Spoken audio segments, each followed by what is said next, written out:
Hello, and welcome to the second installment of the Pan-Canadian Irish Chambers of Commerce Women Leadership Innovation Series.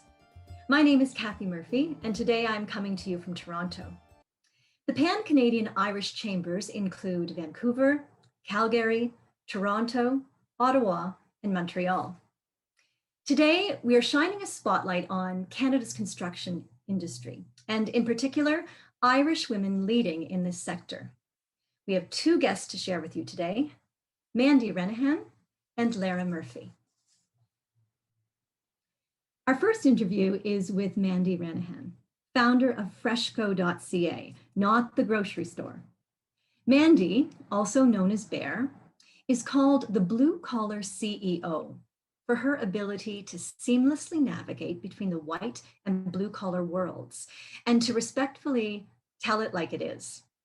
She is a sought-after speaker, a multiple award-winning entrepreneur, philanthropist, and trade industry ambassador. Mandy's vision goes well beyond building a successful business. She is redefining the collar blue to help solve the massive skilled trade shortage in North America and challenging the misconception that white-collar jobs are better than blue-collar. Mandy is also a lead advisor to the federal government's national campaign encouraging apprenticeships and promoting the skilled trades as a career. I'll now hand over to our chair of the Pan-Canadian Irish Chambers of Commerce, Jackie Gilna, also president of the Ottawa Chamber, who will engage with Mandy. Hey, thank you, Kathy, for that introduction. Mandy the Bear, the blue-collar CEO, joining us today. Thank you so much from Freshco, not the grocery chain. That's exactly right, not the grocery store. You got it, girl, you got it. So, Mandy, it's fantastic to have you with us today. I have this vision, true to my culture, of this girl grabbing the hockey bag, closing the door behind her, heads out to the highway, and hitches a ride up to the Big Smoke in Halifax. Well, I didn't hitch a ride. I got a ride. You got a ride. Yeah.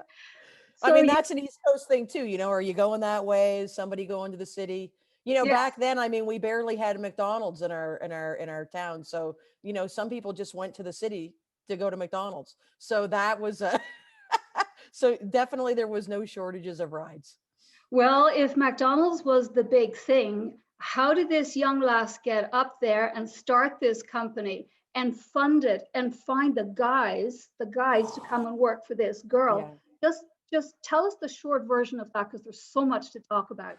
You know, I think that it's important that people see that, you know, obviously I'm still probably, I would say, one of the younger people in the industry.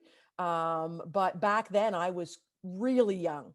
And things were just different back then. You know, we didn't have cell phones. We didn't have all of the luxuries we had today. So it was all like, you know, you shared the phone with your brother in the closet when somebody called you. So I think that one of the things I try to say is that I knew I was wired differently from a very young age. I was incredibly ambitious. I was this back then. Like I wake up like this every day without caffeine. So you know, one of the biggest compliments I've ever had, Jackie, is, you know, Bear, you haven't changed a bit in like 30 years.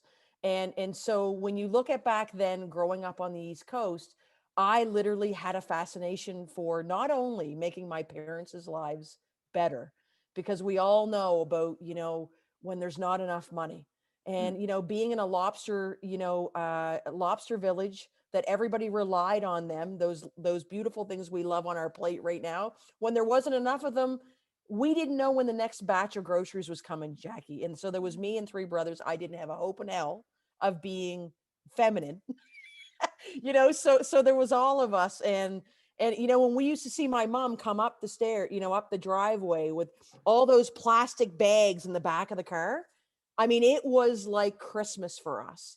And, you know, in westernized terms, we had a roof over our head. We did, you know, eat, but it was hard. And so my two main things were, hey, for whatever reason, I'm fascinated with structure and wood. And two, I just want to make my parents' lives better. So that's when it happened. Over, you know, we've all done it, Jackie.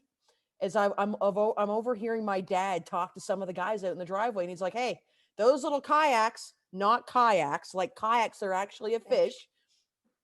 But I'm glad that you know that. Okay, that's awesome. Okay, must be the Irish in us. Okay, Yeah. so I'm like, okay. He goes, the lobsters are biting. They really like that as bait. So I started, and what people knew me for back then, before you become a founder and a CEO and you get a little bit chubbier, with pandemic pounds, was for sports. I was, highly, highly skilled. Don't know where it came from. We were an athletic family, but I was kind of better than the guys on the street. And so they were like, listen, I was like, look, we're going to dip these damn kayaks. We have to wait for everybody to go to bed because that's when the tides come up. I was 10 years old, Jackie, 10. I had just, but initially I just understood it, and so, I said to the guys, is look, when we play pickup hockey or road hockey, we're playing ball, you can pick me first. Plus I'll cut you in on 15% of everything that Pop and them give us. And right back then, I think that was my first lesson, even way back then, into motivating people and how hard it can be when they are not wired and think like you do. So what are the two things that the guys back then wanted? They wanted to play sports and they wanted to win and they wanted money. So I knew back then that was a way for me to get them. So, really, to make a fat story thin, he used to come to me and say, okay, Barry, you tell all of those kids, the guys on the street, they're doing a great job. And I was like, I will, Pop. So he'd hand me all the cash and I distribute it. And then it wasn't until the night that it was the big catch. All the little kayaks decided they were going to come up, and we were overwhelmed. We didn't have enough feed bags to put them in. We didn't have enough nets, and we didn't have enough labor. So at that moment, that was when I knew I either went home and got my father and got my arse royally kicked, or I took the chance of being that entrepreneur and not missing out on the biggest catch I probably would ever see. I went home and I remember I went in the door and I kind of tapped him on the back and he kind of looked at me and he went, "What's wrong?" And I said, "Nothing." So anyway, so I had to explain it to him quickly, like elevator pitch. I'm the fish broker. This is what's happening. And he rolled over and he stared at me like, what in the love of, and then he was like, "You're 10, like you're 10 and you're a girl." Right. And so finally he got up for whatever reason, and he grabbed my brothers and we went down. We were able to get everything, put it on the back of his truck. And I remember coming home and I'm thinking, oh wow, this is going to be bad. And he just stared at me, kind of like how I'm staring at you right now. And he stares at me like that now too, but I buy him a truck every 3 years. So it's kind of a different thing. And it was just one of those things that I remember him saying, he stared at me. He's like, "Where did you come from? Like, you're a girl and you're 10." And so with that, I think we all had at my age, with mom, the lot of fighting, a lot of sadness about money. What do? I take my money and I send my mother in town to the cut and curl, right, for the day. That was like the spa back then. And then I remember going into the local hardware store and buying saws and nails and it, with this money, because I wanted to figure out why I was so fascinated with structure. And the older guy comes, around the corner and he goes, "Now what's a young girl like you wanting with tools like that?" It was kind of like when I figured out I was gay, Jackie, I just didn't understand. I'm like, if you love somebody, who gives a shit? Like, I'm like, I don't understand the question. Right. So I just took my tools, smiled, and, left. And so it was the same thing. I motivated the guys on the street. The log cabin thing was a little bit harder. Now, I certainly wouldn't have rented one of them on Airbnb. However, for us at that age, they were a fun little fort to be in and, to go after school. And that was when I started seeing that, because I didn't have anything, any money to exchange. It was a lot harder to get my boys out. So most times it went from 4 to 3 to 2. And out of the 4 of them, I had one of them that had the same passion for what I was doing. And so we did that. And then, well, you know what? I worked for the 4-H club is probably one of the associations that I try to, and not for profits that I try to tell everybody, it's the MBA of young people. And yeah, back then, still, thank God I was athletic and popular because nobody teased me about being in 4-H. But I'm like, I was public speaking, Jackie, back then at 11. I was all, they sent me all across Canada, and I learned discipline and I learned different things that, and these parents who used to cart me around, they were my mentors. Because what the hell was a mentor back then? Get the hell out there and get the stink blown off you and hope that something happens. Or it just didn't, it wasn't a thing. But when I look back, I'm like, these parents who weren't my parents saw something in me and they carted me around to, cow competitions and tug of war, you name it. And so I had the discipline of sports, but I also had this audacity behind, different competitions, being on teams, this and that. So then there was me in the middle of that. So I was like, I'm not going to university. First of all, I don't have the money. 2, I can't sit still long enough. And I just wanted to make more money for my parents, and I wanted to figure out construction. So I left, didn't go to my high school graduation. Nope, just gone. And I had that dirty hockey bag that everybody talks about, full of anything I had, which you can imagine. I was 17. What the hell do you have back then? That will get on to the money thing with the bank. So I leave, and I have a job on a horse farm, literally, because somebody had watched me work the summer before and said, holy shit, I need this girl. And so I have a job. Then I've got this bag full of everything I have: ambition, a little bit of personality, and a little bit of whatever. And on top of it, I figure out I'm gay, and I'm like, wow, what a resume. This should be great, for my pocketbook. That was 27 years ago. So then all of a, but it just never dawned on me, Jackie. I'm like, you know what? That just that was my boyfriend, and I was like, if that's it, I'm going to shoot myself.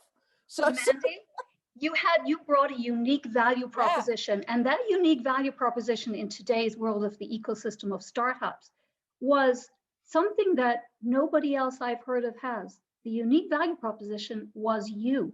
yes, You were the product. There was no technology. You were the unique value proposition, and you yep. rolled into starting this company, and you maintained that unique value proposition. How did industry react to you when you started? So you started. How did you fund it before? How do you fund it? Went to Halifax, worked for nothing at night to gain all the experience that I had in the industry. People used to hang up on the phone for me. They're like, there's no way that this girl's calling us. And so they'd hang up the phone on me, and I'd call them back. And the one thing I used to say, Jackie, was I used to say, when they pick up the phone the second time, because back then they couldn't tell you were calling, uh, I'd say, you're going to like me. You're going to like me. And I learn quickly. I will add value to you. And I'm free. I'm free. And so, what were they going to say? No. So a lot of these guys that were in the industry, and I think it's always important that we realize that there's bad apples in every industry. But a lot of the guys back then, took me in, and they saw in me what other people saw, and they had no issue in showing me the ropes. And so it went from there. I got my biggest gig. My name spread like a bad fart over in the Atlantic provinces. Everybody wanted this girl from Yarmouth, and I was like not even 20 yet, because I had recognized a void in the market. And I was ambitious, and I was learning. And I mean, I don't, people ask me, did you sleep? What did you eat? I'm like, I have no idea. I don't remember. It was just a blur. And so my big time came, Jackie, when I was probably 24. And it was when the Gap was just the Gap. They didn't own all the brands they own now. And back then in Nova Scotia, I was working for all the big conglomerates, Irving Oil, Salter Stream, all of them.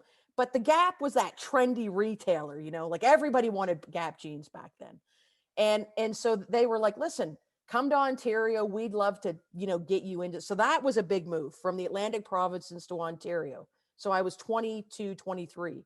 Then the big call came, and they were like, wow, Mandy, they'd like to talk to you in San Francisco.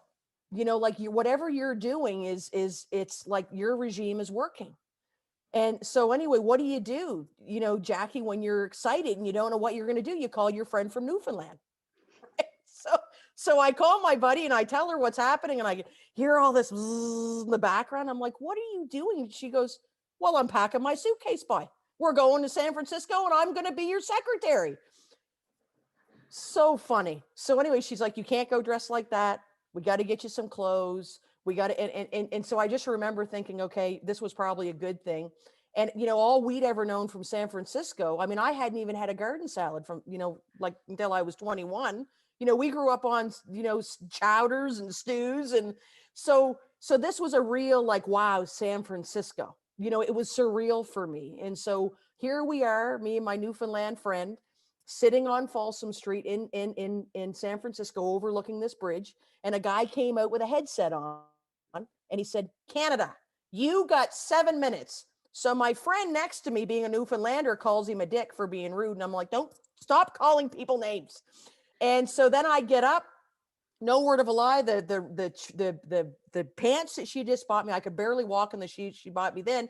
My hems fell out. And I'm like, you know, all I'm thinking is I have 7 minutes. And so the next thing I know, she's like, hold on, bye, I got this. So she zooms me into the bathroom. She runs into the office, grabs a stapler, comes in. I'm sitting on the sink in the bathroom. The woman before me must have been having a hot flash, because then my arse was soaked. She's stapling my pants. I now have 5 minutes. So I walk into the room, and this is going to answer your question. I walk into the room. I'm 24 years old, Jackie. Never had a garden salad until 2 years ago. I walk into the room. I'm overlooking that beautiful bridge, and there's a table that I know now, being in construction my whole life, was at least 60 feet long. And there were 4 men sitting there behind the desk.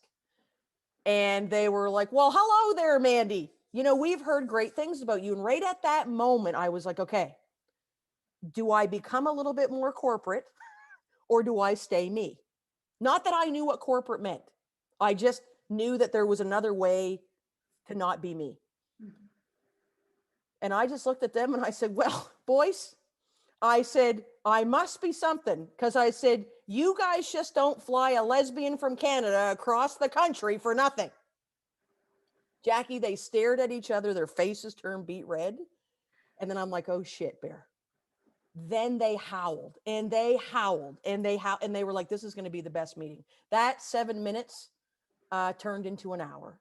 And I walked out of there with a $4 million contract.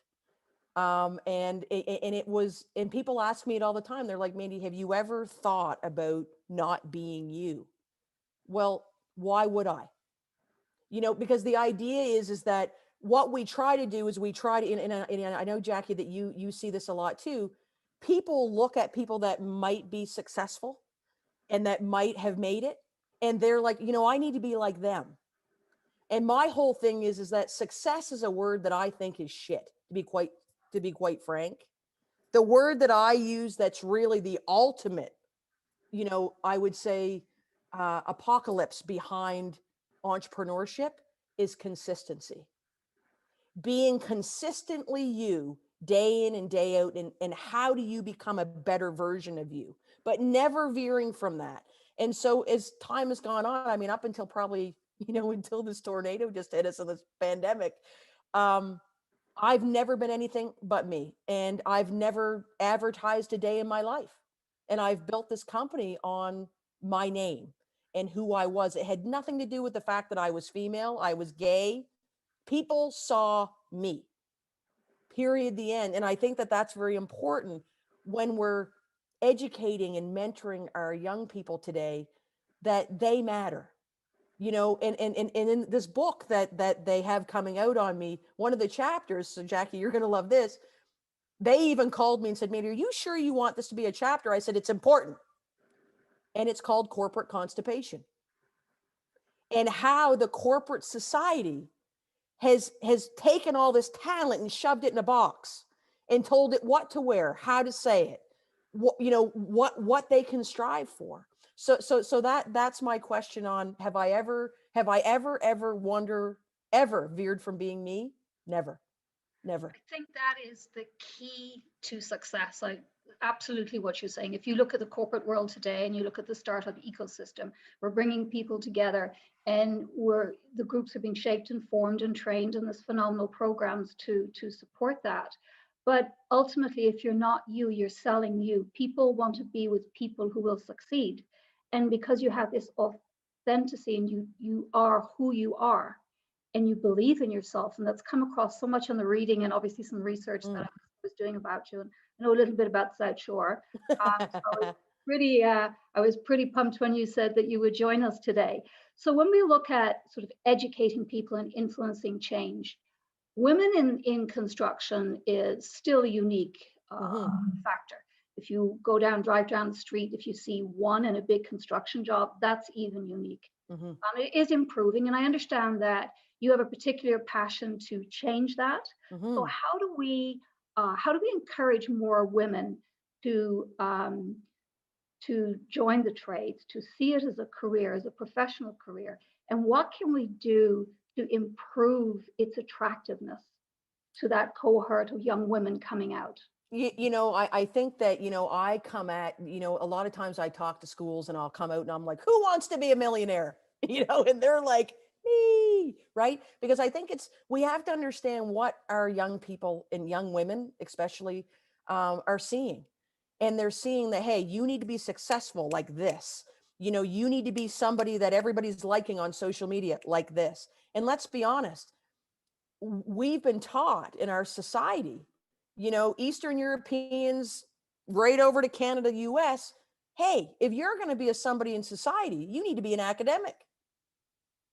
You're going to go to university. You're going to go to college. You're not going to go to trade school. That's the dirty place to be. So the idea is that, for me, Jackie, it's about changing the narrative and changing the perception because it's real. And it's about not every size fits all. And the idea is that we need to change our thought process between blue collar being over here and white collar being over here. So I'm the bridge. I proved when I was 24, I could walk into a boardroom, walk out of there with a wonderful contract. Nobody trained me. I made my own corporate deal that worked even for them. And I think that I'm the bridge between bridging the two collars together because we need each other. I once gave a TED talk about where would we be without the blue collar industry. We wouldn't have clothes. We wouldn't have a house. We wouldn't have plumbing. We wouldn't have public transit. We wouldn't have planes. We wouldn't have food. We'd have nothing. The economy would collapse, and we wouldn't have one. We wouldn't have one. And there's a significant shortage of the trade. So when you look at influencing change and educating, talk to me a bit about your Blue Collar Intelligence Foundation. That sort of feeds into this. So when you hear blue collar and intelligence, you don't ever see those two words go together.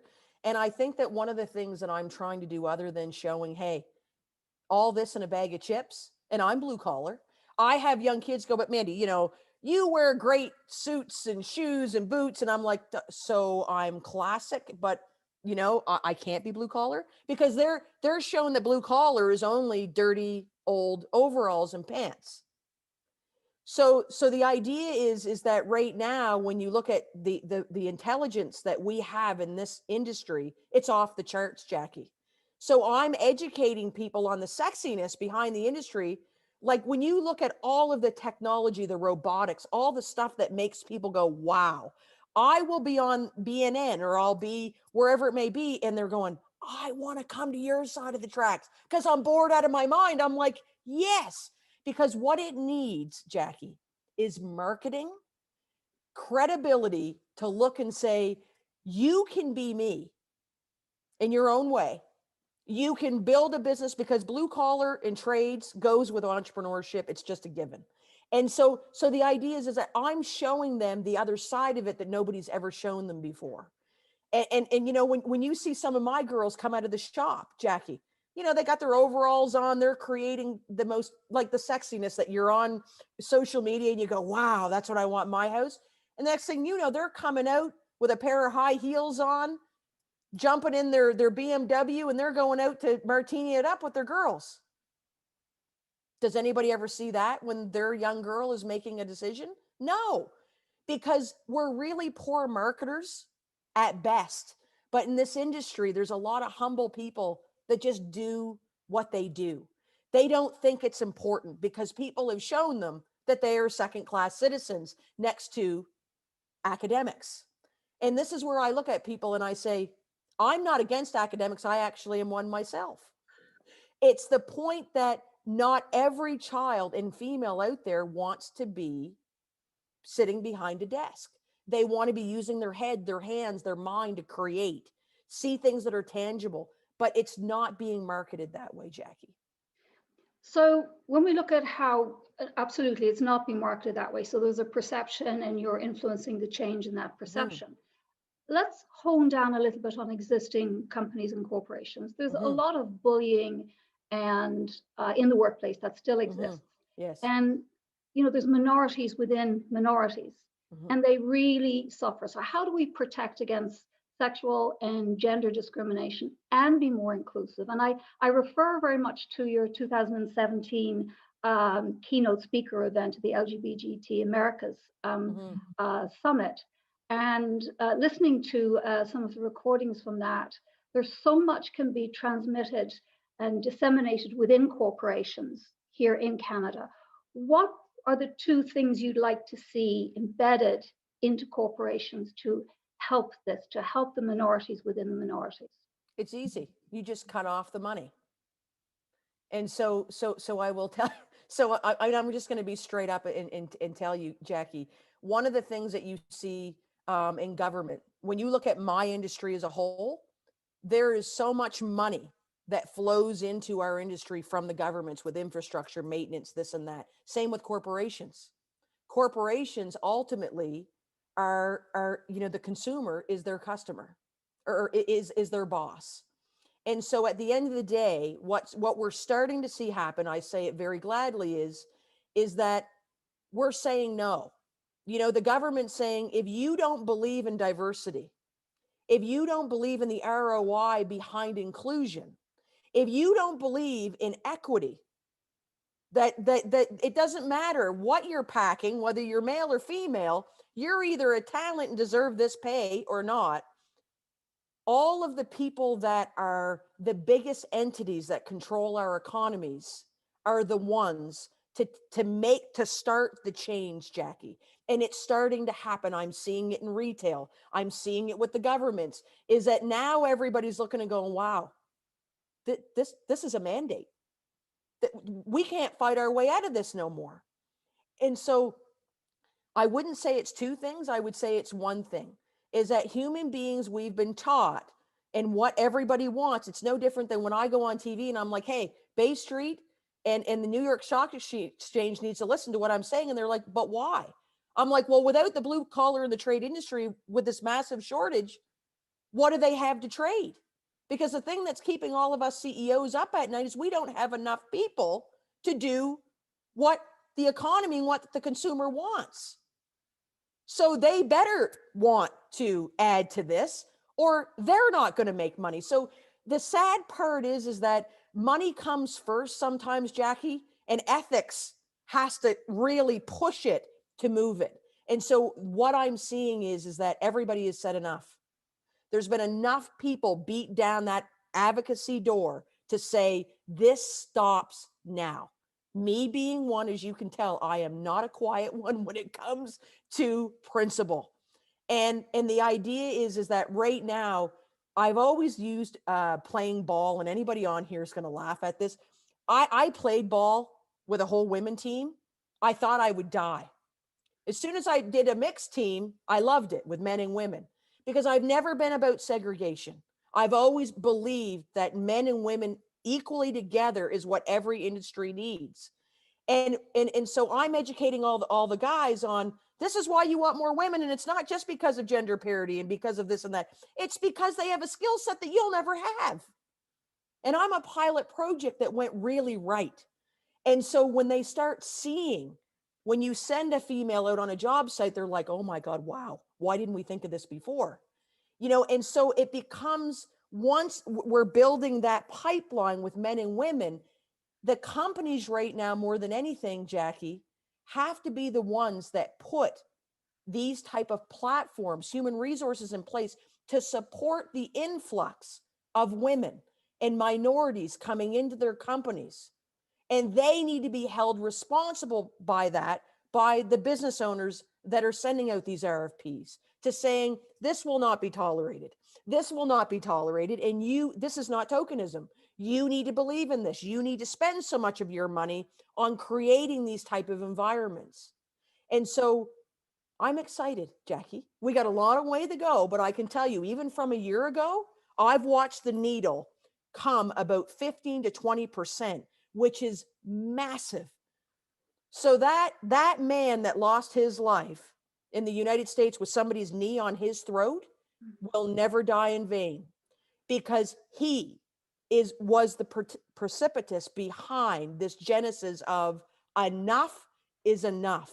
So the idea is that it's time, Jackie, even in our industry, it's the right thing to do now for not only just the industry, the economy and ethics, to push this. And we got a long ways to go. I hope I live to see it, Jackie, but we got a long way to go. I'm sure you will.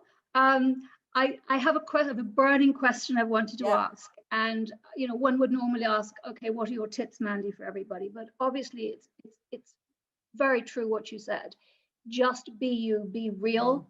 If you're real, you won't fail. Consistency in who you are builds trust. Yes. So, Mandy the Bear, if you were to create a piece of legislation here in Canada, what would that be? One piece of legislation created by the Bear. I would create the legislation today of equity. Equity in the schools, equity in pay, equity everywhere, that makes it against the law, for anybody to be discriminated against for what they do for a living, the color of their skin and their gender, and being paid differently. That equity law in all its intensities and indifferences would be passed today. Well, I would say on that note, Mandy, for this part, and we really do hope to get you back again, because we could create a series, I think, that the world would tune into. But I would say, Mandy, for PM, absolutely.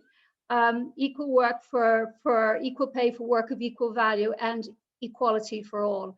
And certainly authenticity, be yourself. Oh, yes. You are yourself, as you said. You can follow Mandy's success story and enjoy some of those benefits as well. Jackie, so Mandy, business gets done quickly. You're an absolute gift to this crazy world. You really are. You influence change. You break down barriers, literally. I'm thinking of the large table and the $4 million contract as a fantastic walkaway. But you lead by example, and it is said that everyone who meets you is touched, and you change them. You bring out the good in them.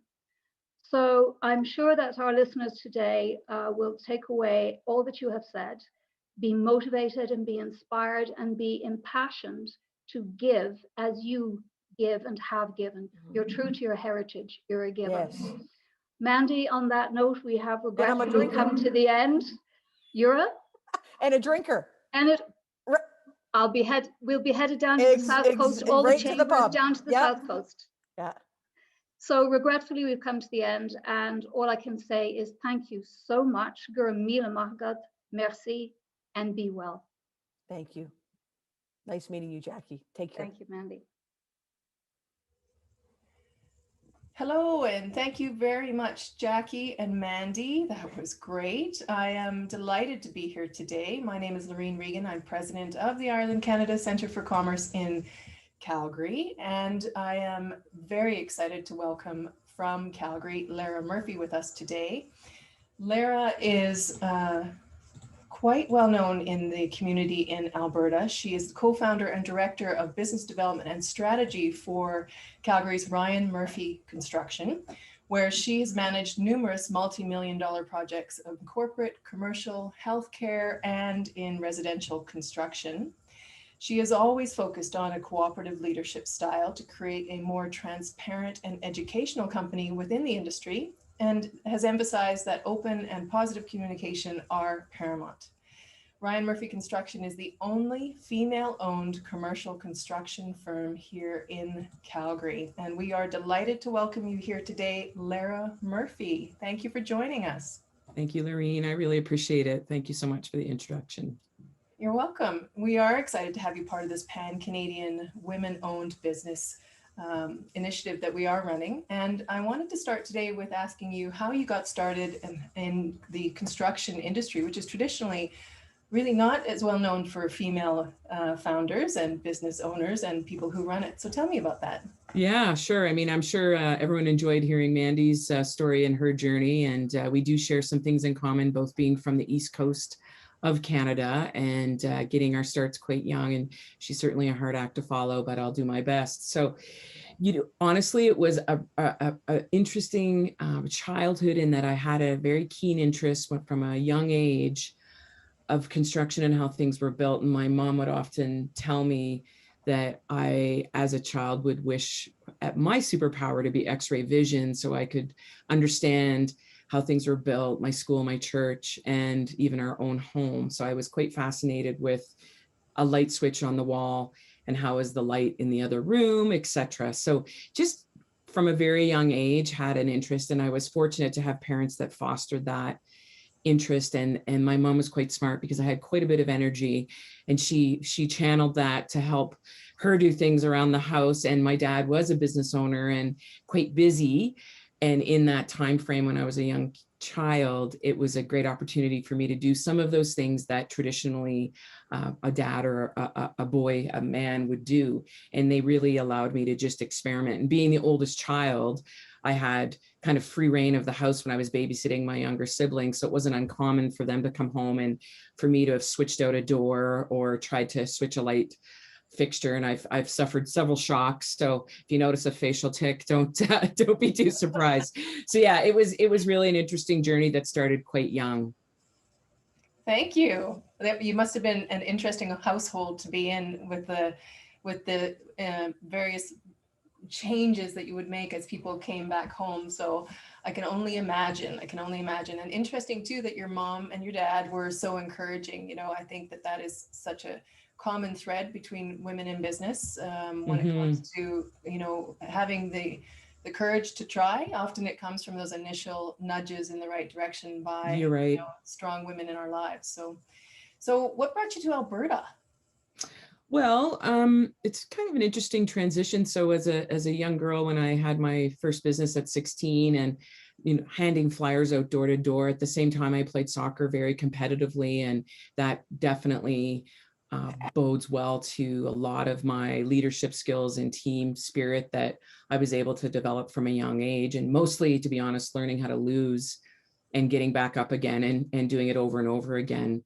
I spent some time in Europe and etc. So really it was a wedding I came out to in 2005 from one of the goalkeepers of a soccer team several teams we played together on. And I met someone and decided that I would reroute from New Brunswick and come to Calgary in 2005.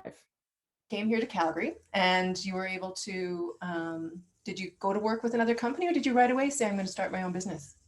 Yeah, great question. I'm not really knowing anyone in the city. I actually spent some time, I guess, just really getting the groundwork set and exploring and really trying to understand what the direction would be that I would take. And I did go with a development company in Calgary and worked there for almost 2 years. Started at a very entry-level position, but worked my way up to a project manager within a couple of years. And then once I felt comfortable enough with learning about the city, tradespeople, etc., I branched out to start my own firm. And how long has Ryan Murphy been around for now? So I had a small firm, and in 2008, early on, I went to Banff to do a commercial project, and that's actually where I met Karen Ryan, and we were the only two women on site. And so we founded the company a few years later after several conversations, a few months later after a few conversations. So 2008, so this September, 13 years, if you can believe it. Got a few gray hairs, I'm sure. Oh, congratulations. That's such a great story. Thanks. And now Ryan Murphy is, for the people who aren't in our region, because this is something hopefully people will see across Canada, Ryan Murphy has been involved in many very prominent projects here. Why don't you tell us a bit about the company? Sure. Yeah, I love that. So we're a general contracting company and we focus mostly on commercial work. So we would do anything from a build out of an office building to a boxing studio, a restaurant, a community center. And we've had some wonderful projects in the last couple of years. We are working currently in a project at Telus Spark, the science center. And we had a great one at the Telus Convention Centre, funny enough, just over Christmas. And so just a really great swath of different projects. And we do get the opportunity to work with a lot of entrepreneurs. And one of the things that we love about that is that we're able to, I guess, really show them that we understand what they're going through, because we go through that every day ourselves. And we recognize and appreciate when they're handing over a loan or perhaps their life savings, that this is a big deal. So our goal is to always execute and take that stress of the construction away from our clients so they can really focus on what they do best. But we're a small team of 10 project managers. We have a wonderful old warehouse office in Inglewood, and it's the oldest warehouse in Calgary. So we're quite, I love that, because being from the East Coast, and of course many on this call could appreciate that love of the heritage, and it's a little bit trickier to find here in Calgary. So we have in-house PMs, and we actually we sub out all of our work. So we work with hundreds of different trade partners in executing our work. And we've had some of the same trades from the very first day that we started our business. And we really pride ourselves in bringing that pride and education. And I guess just we treat them like gold. And it's a bit of a different business model in that I think over time we've lost our appreciation for the craftsmanship that it takes to execute. When we used to be able to travel, we all go to these wonderful landmarks, whether it's the Notre Dame or going to the Great Wall or whatever, and you're constantly fascinated by how these people were able to build these structures without the machinery that we have today. So we really want to try to instill that and bring that back, because I think it's something that has been lost. You're right about that, especially in Calgary. We don't Mm-hmm. see, we tend to have to be quick to take down a building and build something new versus preserving something old. There's a great project going on, I'm sure you've seen it, on 14th Street. There's a big old heritage home that they've moved 3 times on the lot in order to make sure they can integrate it in the overall project as they complete it. So that'll be interesting to watch as it comes along. Absolutely. And I have heard extraordinary things about the way Ryan Murphy collaborates with their customers and really ensures that throughout the project they are kept engaged and up to date on what's going on, rather than days and days or weeks of silence and wondering what the state of the project is in. So the word on the street is that Ryan Murphy is extraordinary at that. My congratulations to you for that. Oh, I appreciate that. Thank you. So as a woman in this wonderful construction world, what kinds of unique challenges have you found? Well, it's a great question. And to be honest, it's the question I do get asked most often. One of the interesting experiences that when I look back and recognize is, funny enough, we didn't actually realize what an anomaly we were in this industry when we started Ryan Murphy Construction. We were just doing what we were doing. And like you, I have a great love and appreciation for heritage homes. So that's how I really got my start back on the East Coast. And it's just a matter of, I always knew the material. I knew what I was doing. I had the hands-on experience. So I think that really lent itself to the ability that there was no question. It doesn't matter what career you're in, as long as when you're navigating through, you have that knowledge, and then you will eventually gain respect. So we know what we're asking of our subtrades. We understand the stress that the client goes through, because unfortunately, there's one bad apple, and everyone's got a crappy contractor story to share. And so we really wanted to make that extra effort to change that perception and also change the perception for women in the industry and people understanding that there is a potential to make a great wage. So it's not really about gender, it's about the vision. So I think we really had a bit of a I wouldn't say a naive approach, but because we were very comfortable in the space we were in, it never really gave us any exposure, if you will. And maybe being younger was something that was a little bit more challenging in the early days, but I mean, there's certainly been some interesting experiences, absolutely. But for the most part, it's actually been, I think, a bit of a secret sauce for us, to be honest, because people remember us. They're like, oh, you're the construction women. Right. I mean, just a couple of weeks ago, I recognized at the grocery store by two young girls. I mean, I had my Ryan Murphy coat on, but that said, it felt quite good because these young women actually somehow, I don't know if it was from Instagram, I'm assuming so I'm not on TikTok, that this is how they recognize. So, it's those little things. And I think it's just that understanding of when you can see it, you can be it, to use that saying and the phrase. And I'll never forget seeing Michelle Obama here in town when she came to speak to Calgary, and just talking about, as women, we tend to be a bit more hard on ourselves, and that we need to really look at failing up, and to allow yourself to just keep going. And through sport and soccer and playing in Europe, and I certainly learned a lot about that. And just, I often joke that in business, you have to almost have short-term memory loss to be able to do something. You lose, you move on. You can't, you have to continually, because it's not a joke. When I look back, we've been in a recession, dealing with the flood of 2013, oil collapse, and now this pandemic. So most of the time that we've had Ryan Murphy, we've actually been in a downturn of some sort or crisis. So when you think about that, it's actually quite eye-opening. So that resonates with me so much. As a person in business, when you are in an economy that is up and down, or even an economy that is going well, it doesn't matter. If you have a business, there will be ups and downs. If you're in sales, there will be ups and downs, and you have to have the ability to pick yourself back up and move forward and look forward, and learn from those mistakes and go from there. Yeah. So Ryan Murphy Construction's been recognized nationally as the country's fastest growing company, and featured in publications like Canadian Business, the Globe and Mail, MacLean's Report on Business, Alberta Venture, and Business in Calgary. But one of the things that really strikes me is your commitment to community as well. So I look at the fact that you're on the YWCA board. You're the board chair, actually. You're on the Chamber of Commerce board here in Calgary. And then you're also part of SAIT's Board of Governors, to name a few. There's more. Boys and Girls Clubs, United Way, Scotiabank Charity Marathon, Cerebral Palsy, Fast and Female, the Inglewood Community Association, ... Why do you think it's so important to be so involved? And suspect that as you have your own business, you're already busy enough, but why is community involvement like this so important to you?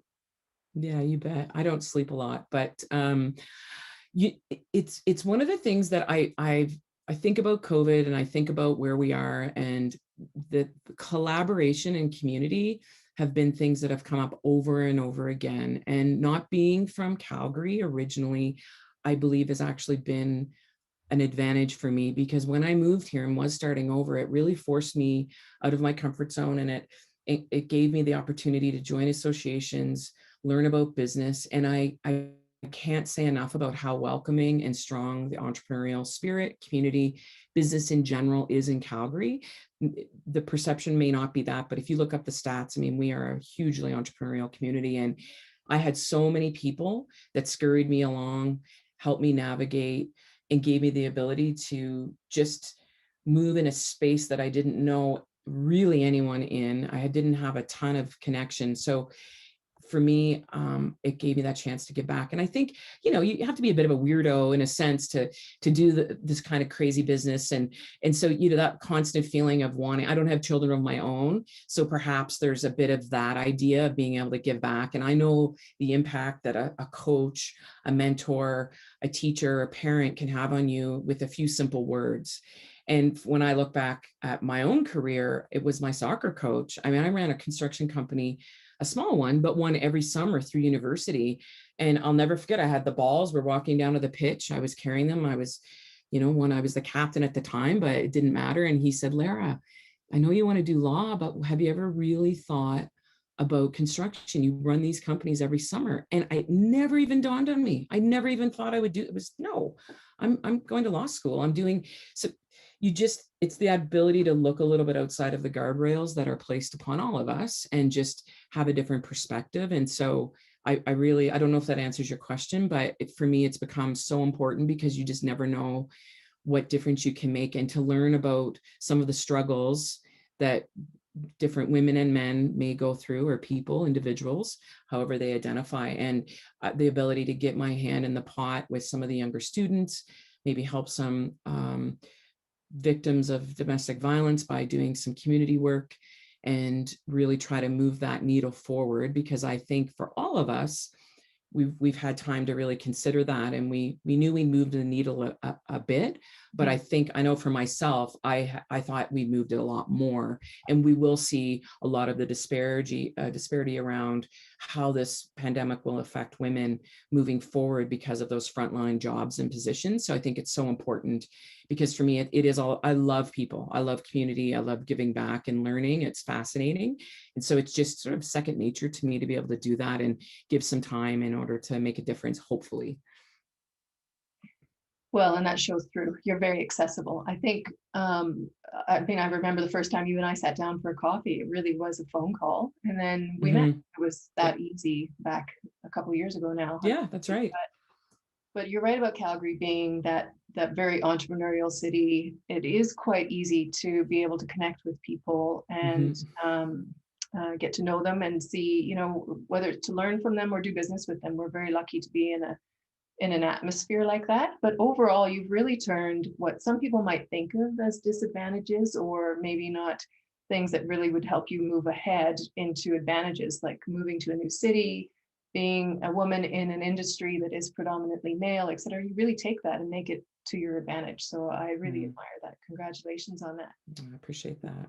If you were, I just wanted, if you, again, because you have that wonderful approach to helping others, I wonder then, if you were to right now be talking to a woman in business, or somebody thinking about starting their own business, whether or not it's in an industry that is predominantly male, or where there might be additional hurdles, what would you say to her about that journey? How would you guide her? What insights would you give her to help her through? Wow. That's a great question. And it's one that I think about a lot. And I think about things that help motivate me. And it's really that total surrender, and being able to just, I think we all have had times in our lives where we realize, like, I'm probably giving it 65%. Okay, I'll bump it up. But when you can let go and just totally allow yourself to move with the flow, understand, be willing to learn, be willing to fail, find a mentor in your field. There's a difference between a cheerleader and a mentor. You want to find someone that knows what you're doing, knows the field you're in, and will bolster you and connect you for no personal gain. And I know for me that had a huge impact. But even before you're ready, take on a mentee or give back. And more than often, learn more from someone that may consider me a mentor. It works both ways, and it's so constant.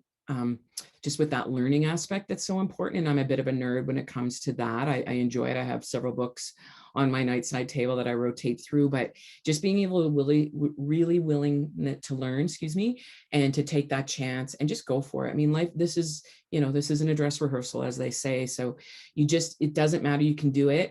But you do need to have some calculated risks and people that can help and support you. But joining associations, joining a board if you can, learning if that's of interest to you, being able to give back. It's little things. And I think it's really feeling that ability that you have the choice, and you want to look at, like, what is that big goal for you? I mean, my grandfather used to always tell me, you'll get there.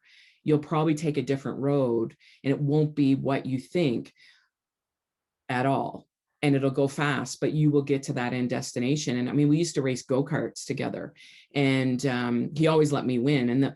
And it was so funny. The only time he ever finished in front of me was actually once when we were on Prince Edward Island, because it's very flat there. And so lots of go-kart racing.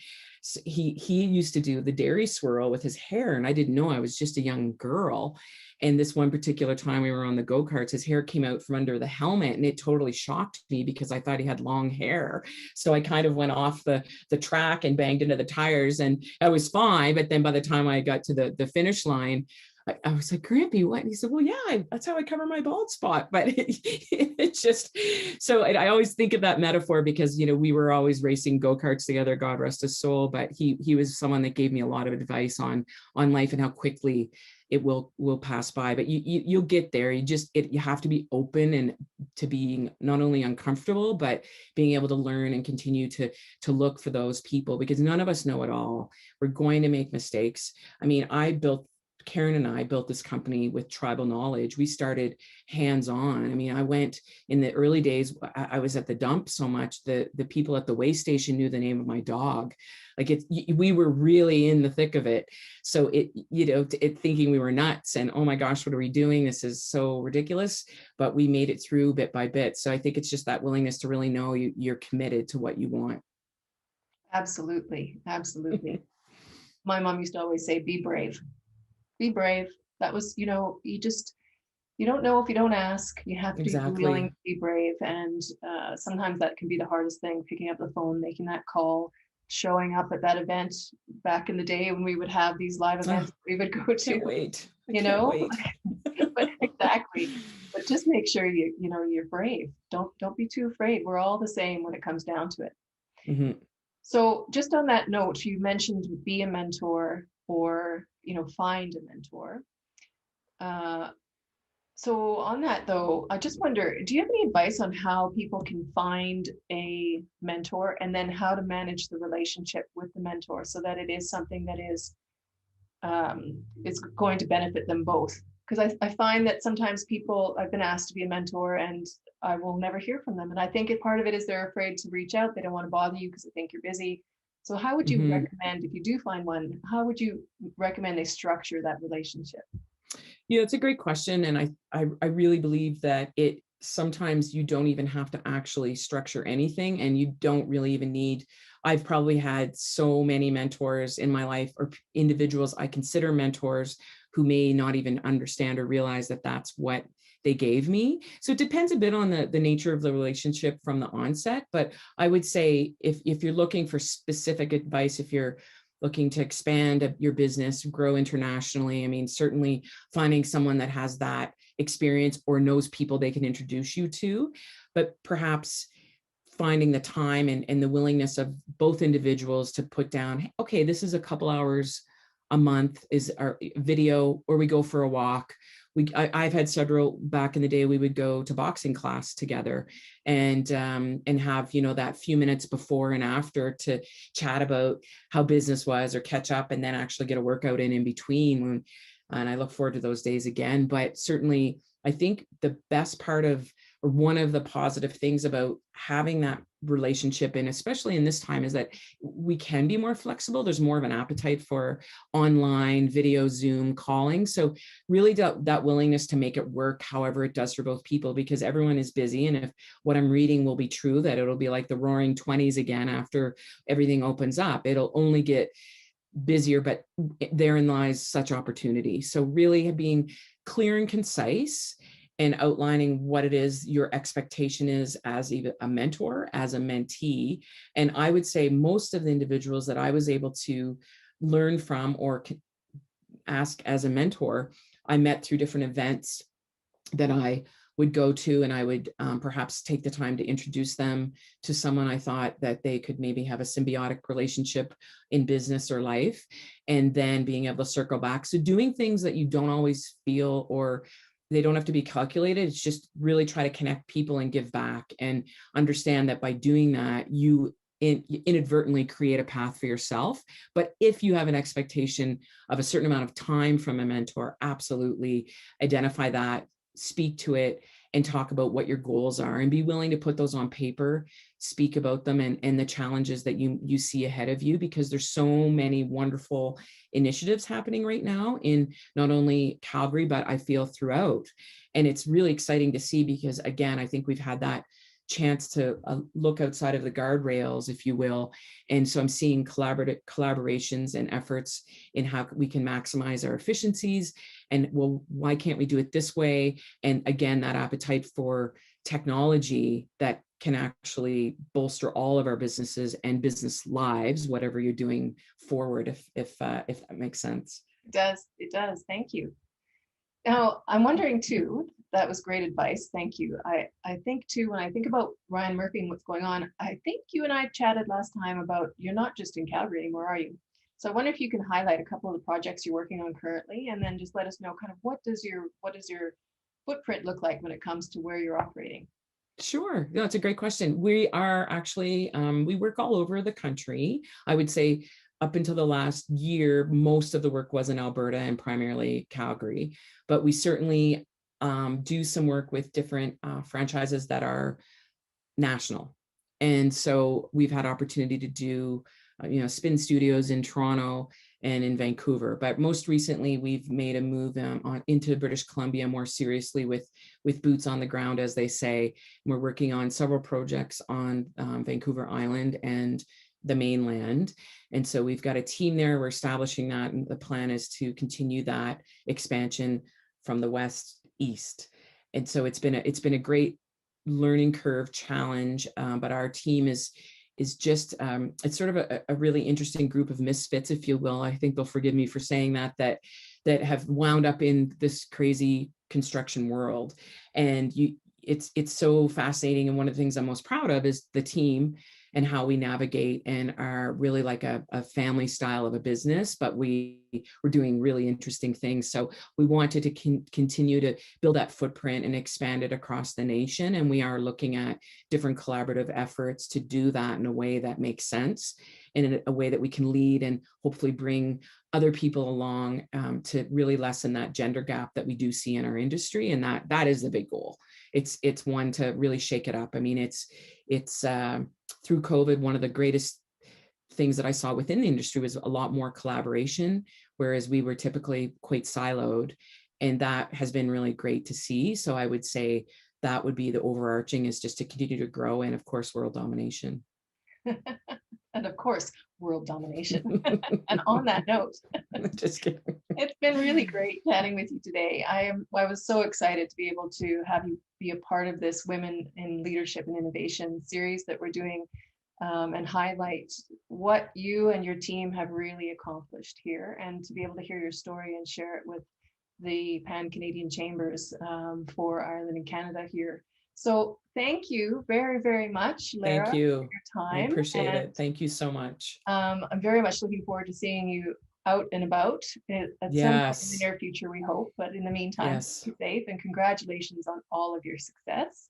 Oh, you're so kind. Thank you so much.